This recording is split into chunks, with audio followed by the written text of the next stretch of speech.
Assalamu alaykum, qanday yaxshimi? Alloh salomat qilsin inshaalloh. Men bugun mana yuyindiganimning shunday kirash bo'lib ketdiligi. Men yangi ko'zga uyimning shunday endi paket qilib chiqarmagan. Men sizlarga bugun shu Bio Belindaninki pas va kirash temizlayıcısı bilan temizlab ko'rsatmoqchi. Bu ürün bekçi qadamda so'ranglar. Tabiiy, hech qanday qo'lga ziyonsiz, shundan qo'limni tekkizaverma. Qo'limga hech qanday ziyon qilmaydi. Agar sizlar bek nima deymiz? Teranglar bek hassas bo'lib qolib qolsa, sezgir bo'lib qolsa, palak kiymasanglar bo'ladi, ammo hech qanday bir ziyoni yo'q. Lekin hamda buningda temizlik yapgan vaqtinglarda, pakiz qilgan vaqtda ishlarni ichitishinglar kerak. Chunki buning ig'ridagi ochiq suv puruqi bor. Oq ochiq suv, üzüm sirkisi, olma sirkisidagi bir ochiq suvninki puruqi bor, lekin sal ig'ir, ammo hech qanday bir zararsiz. Men hozir mushuni pakizlab sizlarga ko'rsatmoqchi. Aldı bilen ben bu süngerin tepsigen, bunun tepsigen azırak bunun diyor nemlendirme. Azlamcık emez. Bana nemlendirdim.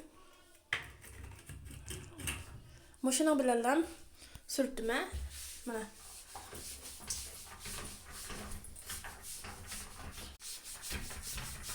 Şunçuluk asan çıkıvatıdı. Hakikaten bu. Pek asan çıkıvatıdı. Bana işletip bakanlar bilesiler. Gördüğünler bana şunçuluk asan çıkıvatıdı. Bayamqa hali bilen hazırqa halini görüşüler o deyime. Gördüğünler. Bırak addi lan.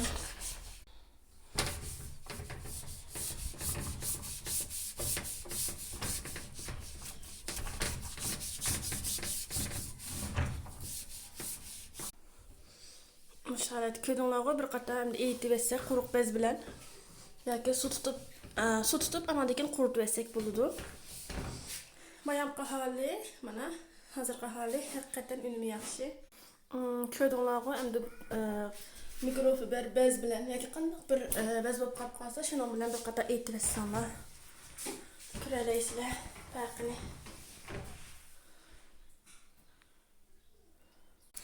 Mana telefonu yine kurandım bilmeyim. Bayamqa hali, hazırqa hali. Mesela bana sürtgen halim. Mana sürtmegen hali. Muş halde farq var köydüğünler deyimi. Şunçalik addi hem aslında ziyansız, qo'lingizga ziyan yo'q.